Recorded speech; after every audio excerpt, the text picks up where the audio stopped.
Hi everyone. Just heading home from the grocery store on a Tuesday night, and hoping that this guy will stop at the stop sign. Okay, he did. Good. Anyway, so I was thinking of some more Minnesota stories occurred to me, and so I have a couple of skunk stories, and so I'm going to tell them in separate videos. But this first one is one day, and I believe there was snow on the ground. I'm not absolutely sure, but it seems to me like there was, but not a lot. But Pawpaw and I were out working in the yard, and I think we were probably doing wood, cutting up wood or whatever, because we spent a lot of time cutting up and splitting and hauling. Maybe I should put no.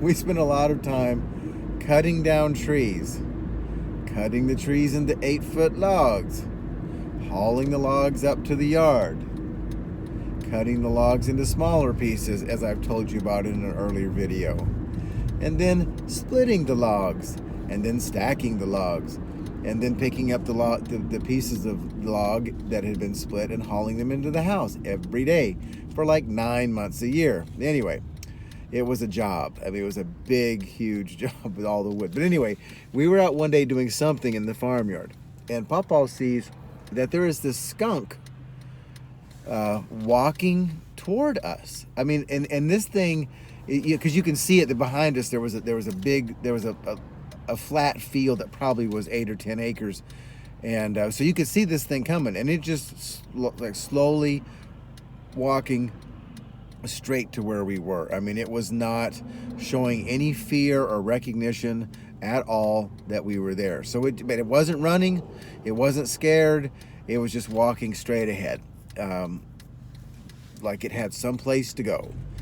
And so Pawpaw told me to go into the house and get his shotgun, or get his shotgun, and to come back and kill this skunk.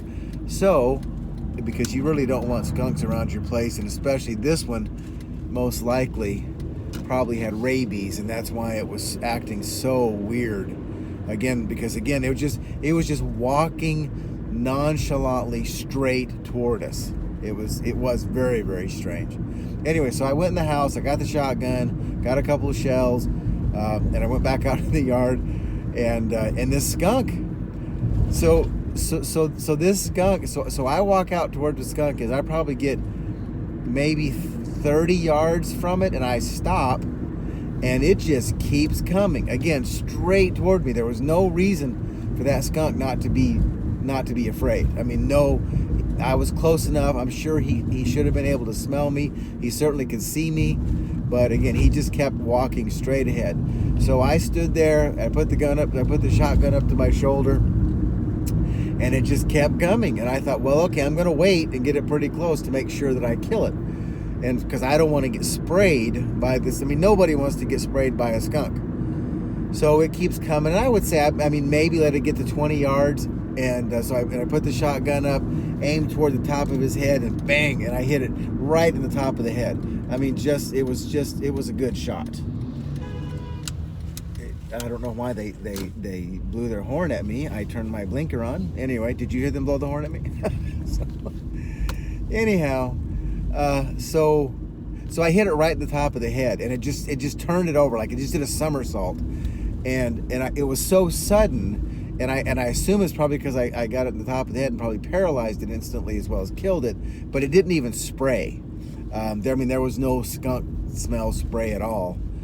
So to be honest with you, I remember that part really well. I don't remember what happened next. I would assume that I went and I got a shovel and buried it or threw it out in the woods or something, but I don't know. We disposed of it some way or another.